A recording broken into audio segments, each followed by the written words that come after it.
idea of istalik ikar kuchabrichu b'chol almin.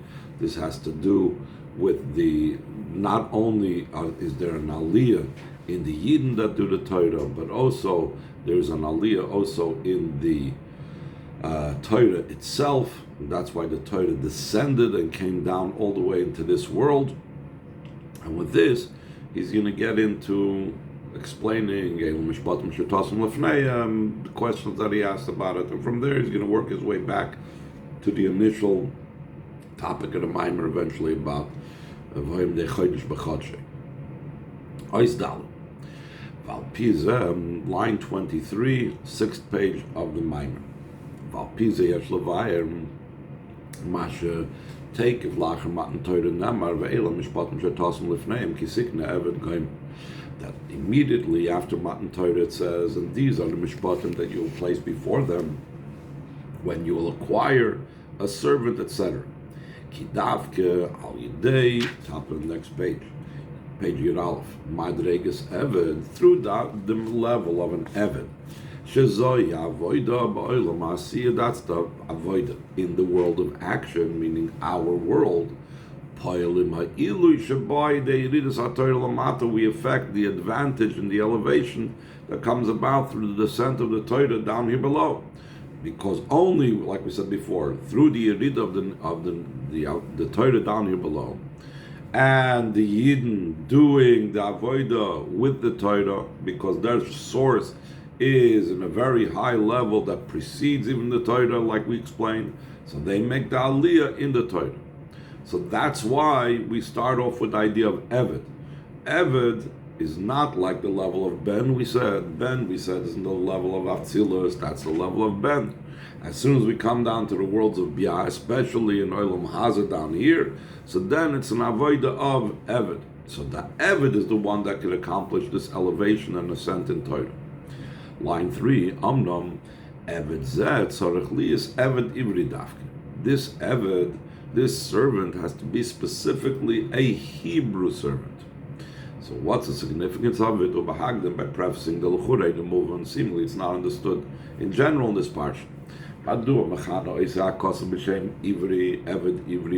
the Torah use the term Ivri? This name of Ivri was the name that we had before the giving of the Torah. Like it says, that Moshe Rabbeinu, when he came to Parai, he spoke about the God of the Ivrim. That was before the Torah was given. The Yidden were known as Ivrim. Bekivin Shekos was old Parlach Matan Torah, since this pasuk about the din of an Eved Ivri was said after the giving of the Torah, so then they should have been called a Yisrael. Should we see Eved Yisrael? B'Shem Yehudi, or by name Yehudi. What's the significance of Yehudi? So K'mayim Razal, the Chazal state, Kol HaKofer B'Avodah Zarah, whoever denies Avodah Zarah, Shechashiv K'mayim Kol Torah Kula. Then in a different place he says that whoever denies Avodah Zarah is considered as if he accepts the entire Torah. So anyone that denies Avodah Zarah, Nikri Yehudi, is called a Yehudi. So why do we choose this archaic name or description to call the Eved as a Hebrew instead of calling him a Yisrael or calling him a Yehudi? But the idea behind this is Shashem Eved Ivri, who the name Ivri used over here in context with the Eved, Alpi Mashinamar, it's according to what it says, describing Avraham Avinu, and this is in Tanakh, but also that we use this, we say this every year in the Haggadah, across the river, on the other side of the river, your forefathers sat. What does that refer to spiritually? It's referring to a level that's even higher than Gan Eden. It says in the pasuk, that a river comes out of Eden to irrigate and to give the water to the garden. The Gan, which is Gan Eden, receives from the river. The Aver Hanor, across the river, the other side of the river, Ulamaila Gam Anor is even higher than the river that supplies the Gan Eden. So this is the point that he's trying to bring out over here. Across the river, your forefathers were settled. Over there, they were settled. And that's where they were rooted. Avram, beginning from Avram Avinu, was settled across the river beyond Gan Eden. Avram, as being one of the forefathers, the idea of a parent is that he gives over by way of inheritance to all of his children, all of his matters, he gives over by inheritance to his offspring. Now, this doesn't just mean biological offspring, but also v'gam legenim. It also refers to future converts also receive all the hashpah from Avram Avinu. He gives them over by way of inheritance. Avram ugam avlegatim, because Avram, as we know, is also a father for all the converts.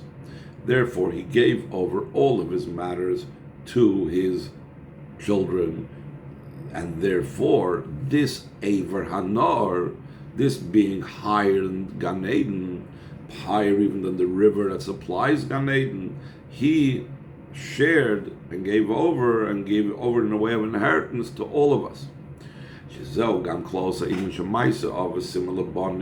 That's the general idea also, that we say that the actions of the Avos are a signpost for the children and an empowerment for the children. It's a Yerushalayim, I was saying, it's an inheritance to us from our forefathers. The Kol Shoynat Morazakin, like the expression Alter Rebbe, Hoin Osik. It's a powerful wealth. Yerusha, inheritance, is independent of a person's state and mental capabilities and so on. Yerusha, inheritance, is also a day-old child inherits. He can inherit everything. If he's the sole child, so he will inherit everything. To such a degree that the one that inherits, he is considered the very same entity as the father. Like the Chazal say on the pasuk, in the place of your fathers will be your children. In other words, that children are not just receiving from someone else. It doesn't work that way. Children, when they receive from their parents an inheritance, they are taking the place of their parents. They are now in the place that their parents is. So it's completely one entity. It's not considered like it's going from one domain to another domain, from one possession to another possession. This is what it says, why is it used specifically a Hebrew servant, not Yisrael or not Yehudi, like we said before? Since the neshama descended down here below, only down here below it's considered a level of a servant, so that through its servant it should be able to affect the ascent that it needs to affect. Like we said, it causes Torah to ascend to a higher level than it was originally. It has to be bound up with its root and its source above. What is that root and its source above? The level of being across the river, Ivri, that this level of across the river, this level of beyond Gan Eden, the level why they're called an Ivri, is what the Avos brought down to every single Yid.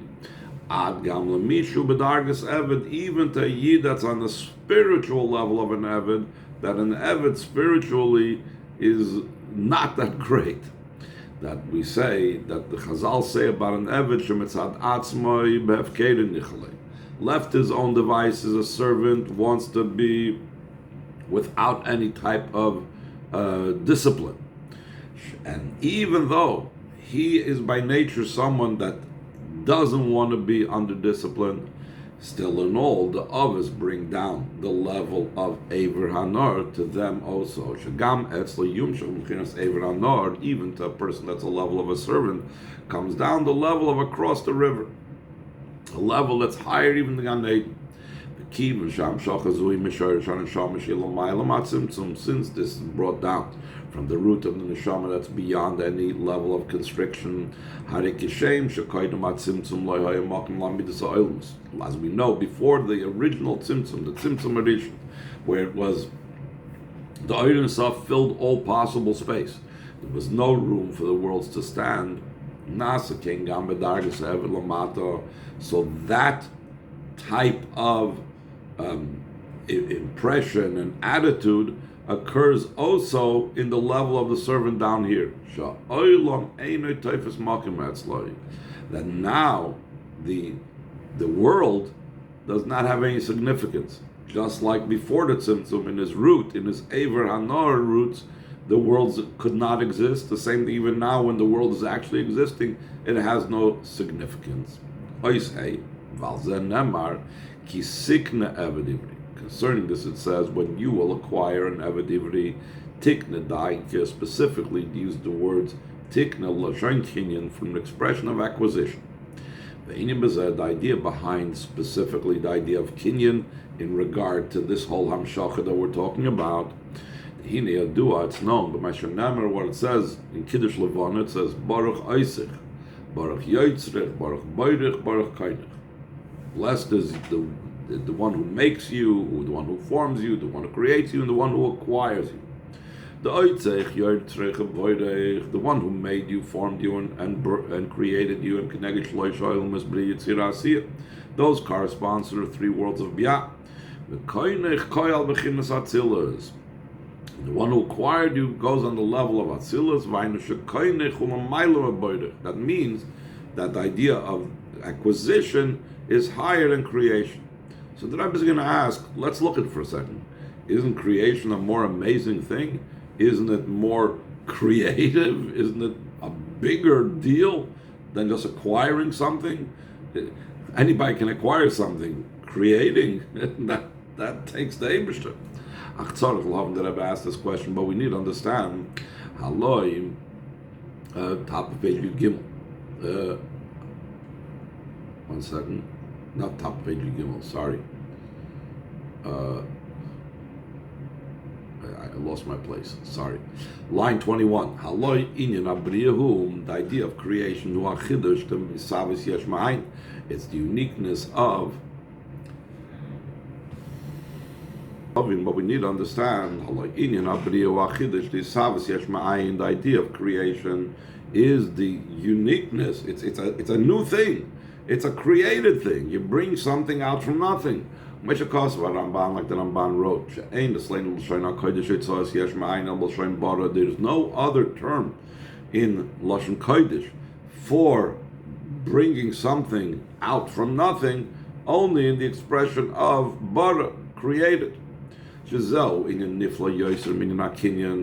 you compare creation versus acquisition, creation is like way over the top, incomparably greater than acquisition. Nothing new is happening to the thing that I acquired. I paid for it. I took it. I got it. It's the very same item that was there 5 minutes ago, and now I acquired it. It goes over from one person's possession to another person's possession.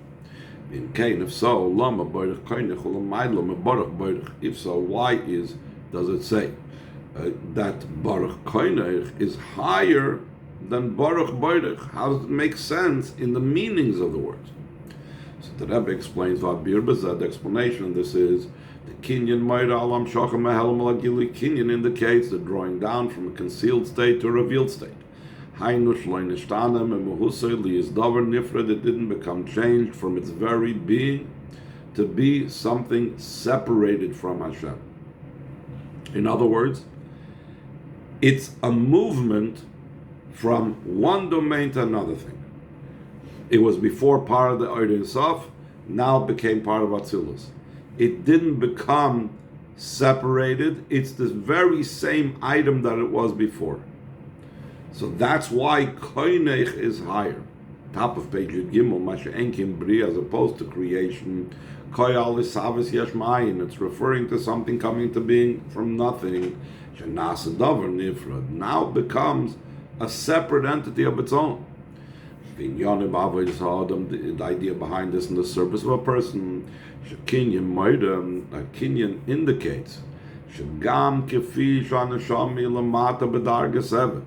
Even a neshama, the way it is down here below, in the level of a servant, Nimshach Basharsha Makaira comes down its root and its source, Bechinas Be'ever Anor Yashua V'Seichem, the level that across the river, meaning higher than Gan Eden, before the Tzimtzum, your forefathers settled over there. That's why it used the term Kinyan, Kisikna Avadivri, because Sikna only means it went from that high place down here, but nothing changed by its going from the high place down here. Line 6. We can add to what we just now said.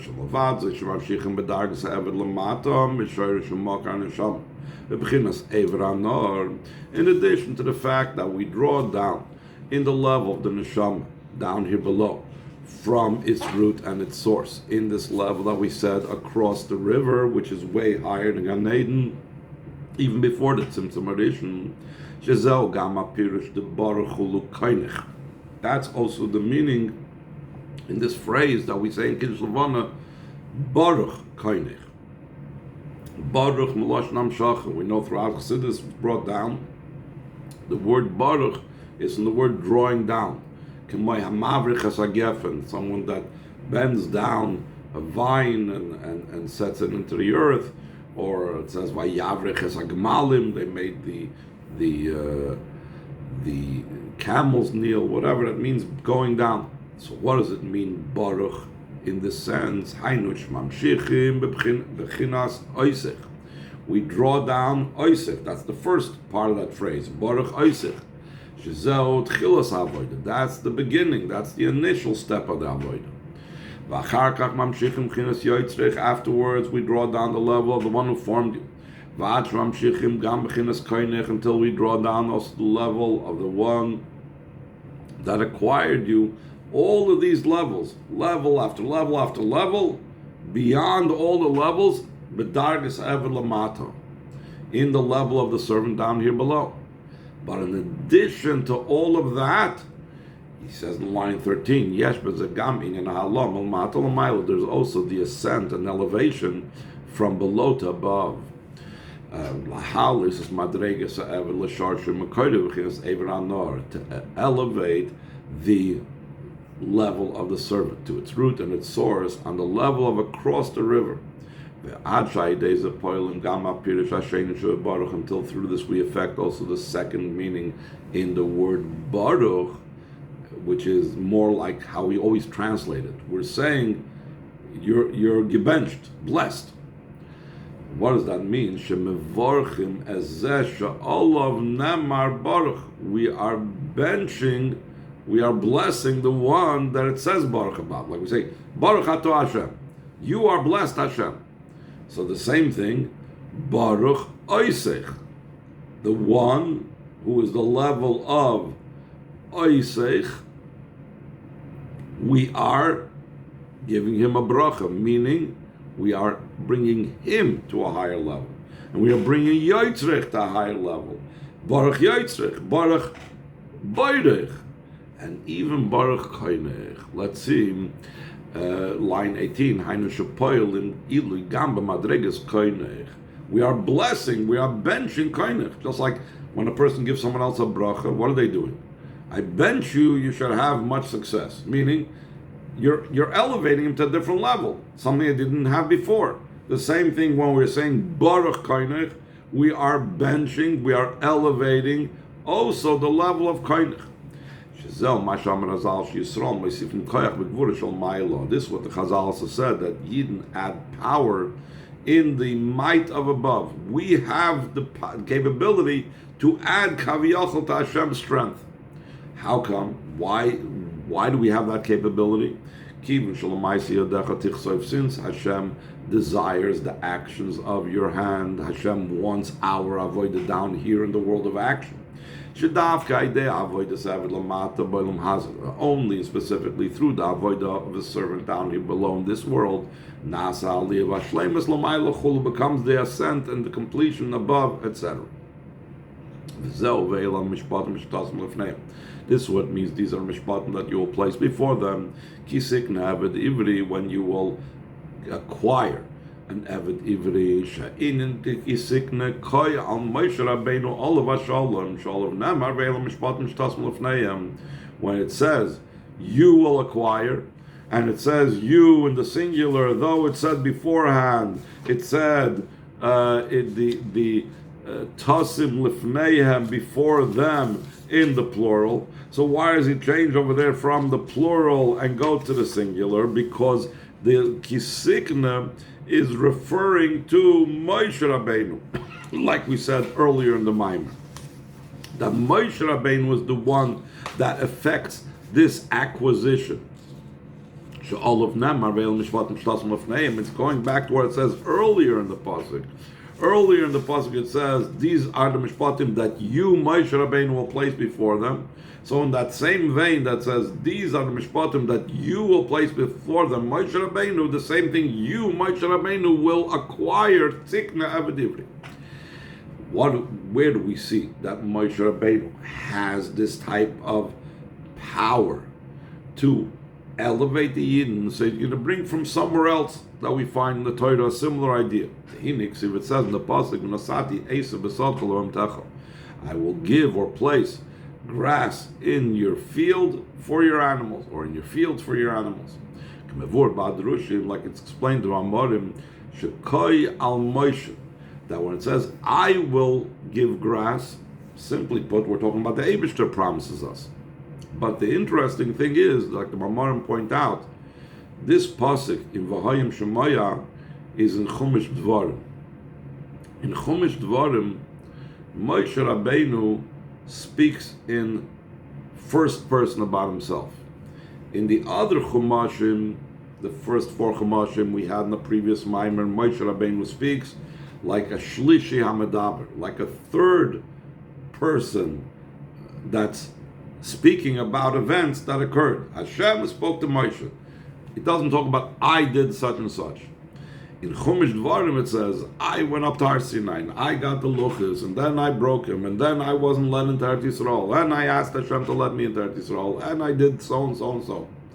So since it's talking about the first person and describing what Hashem did, it should have said, not Vinasati, I will give the grass. If it meant that Hashem gives the grass, so it should have said, and Hashem will give grass in your field.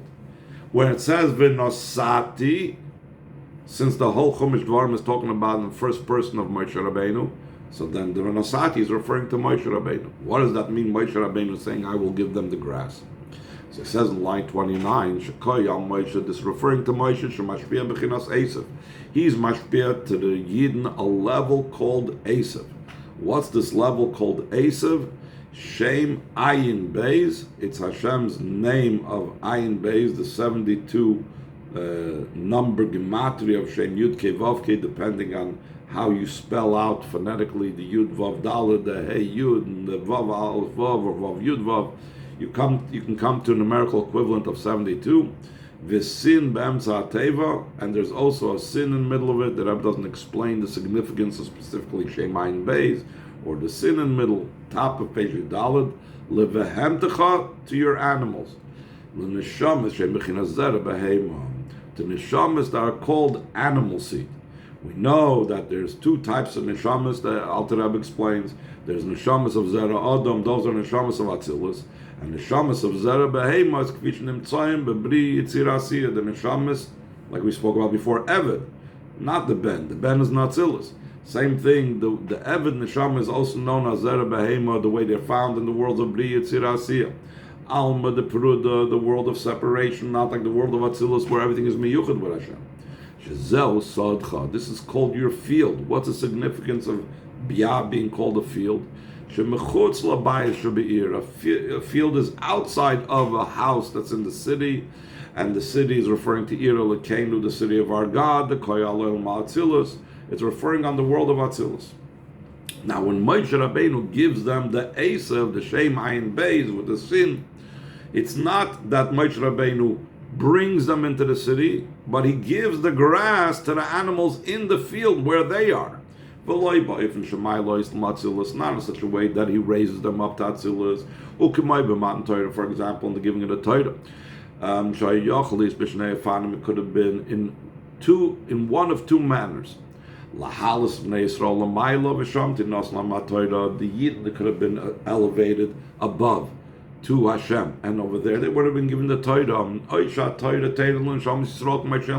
or the way it actually was, that the Torah should descend to the Neshamas Yisrael down here below. In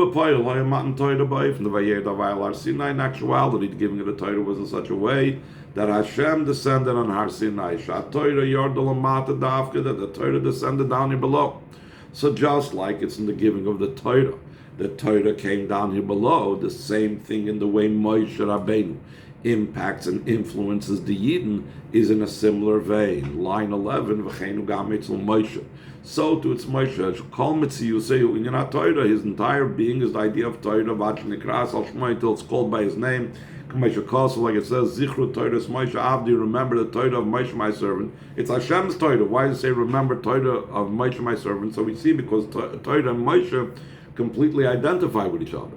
So just like Torah descended down here, the same thing Moshe descends down here as well to the Neshamas Yisrael. He draws down to the Neshamas of Zera Behema the way they are in your fields. Alma de Pruda Dafka, specifically in the world of separation. For that reason, about Moshe it says when you will acquire a Hebrew servant, he affects that even the servant should come down from him from across the river. That is the root of the neshama above.